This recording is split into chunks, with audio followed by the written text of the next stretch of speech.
bias is any systematic failure of a sample to represent its population. It is important to reduce, but will never be completely eliminated. Randomization is the best defense against bias. Undercoverage bias is a sampling scheme that differs from its population by excluding or underrepresenting some part of the population.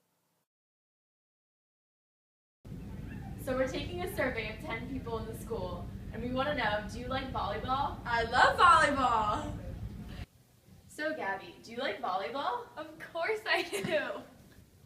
Do you like volleyball? Yes, I do! Do you like volleyball? Yeah, I do! Do you like volleyball? Of course I do!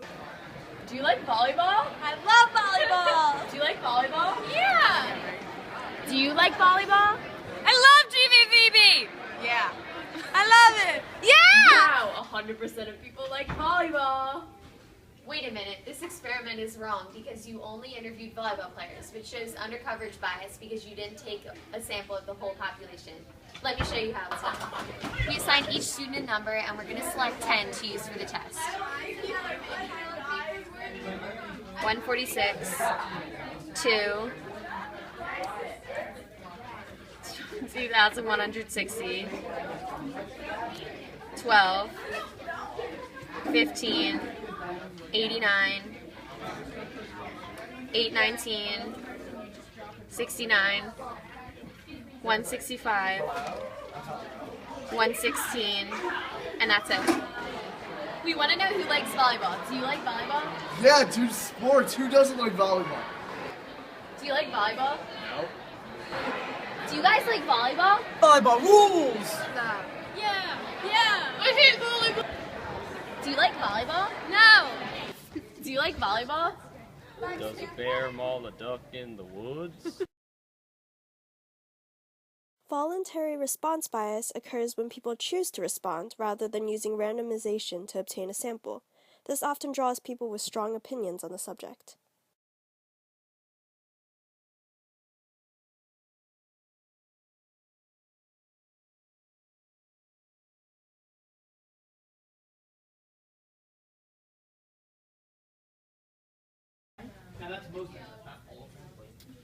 Oh my god, I hate homework. I hate stat homework. Oh my gosh. Oh my god, I hate homework. We hate homework. Thanks for your vote. The results are in. Everyone I've talked to hates homework. Wait, you're doing it all wrong. This is voluntary response bias because you appealed to the strong emotion of people that don't like homework and excluded the people that like homework. We assign each student a number and each teacher a number, and we're going to pick 4 students and 4 teachers randomly. 12, 13, 217, and 911 are the students. And now we have to pick teachers. 15, 2, 2,160, and 473. Do you think homework has a positive, negative, or neutral effect on the student's learning? Definitely positive. Do you think homework has a positive, negative, or neutral effect on the student's learning, Madame? I think that homework has a positive effect on student learning provided the homework is meaningful and complements the material studied in class. Mr. Fortuna, do you think homework has a positive, negative, or neutral effect on a student's learning? I think homework has a positive effect on students' learning because we can't teach you everything you need to know during class because we're giving you all this information, but you have to have a way to reinforce it at home on your own and then come back with questions for us. Do you think homework has a positive, neutral, or negative effect on a student's learning? Do you think Definitely homework has positive. a positive, neutral, or negative effect on a student's learning? I think homework has a neutral effect on a student's learning. Do you think homework has a positive, negative, or neutral effect on students' learning? Negative. Do you think homework has a positive, negative, or neutral effect on a student's learning? Well, honestly, I think it has a negative effect because really, with all that time I'm doing homework, I could really be sleeping, so then the next day in school, I'd be more awake and more focused and learn more then, so I wouldn't need to reinforce it. Julia, do you think homework has a positive, neutral, or negative effect on a student's learning?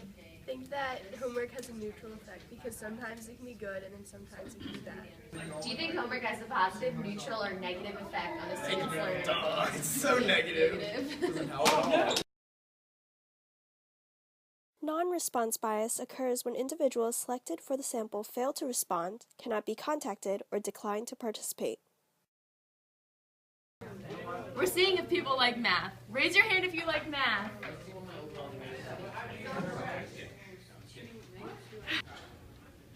A 100% of responders said they love math. Stop. This is non-response bias because only one person responded and the rest of the class wasn't paying attention.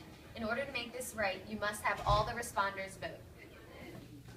We're seeing how many people like math. Everyone has to vote. Raise your hand if you like math.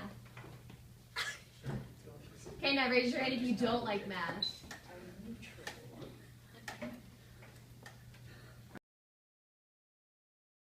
Response bias is anything that influences the response. An example is wording of a question.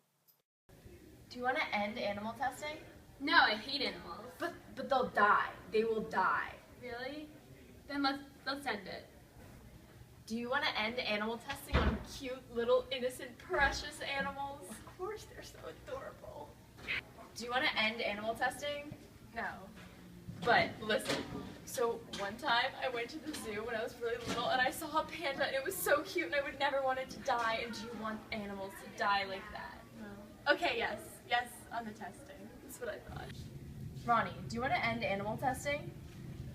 Not really. Are you sure? Are you really sure? No, we should end it, yeah. Do you want to end animal testing or do you want precious animals to die? What do you want? I don't want to go back. Everyone wants to end animal testing. No, this is response bias because she influenced people's responses with her own opinions.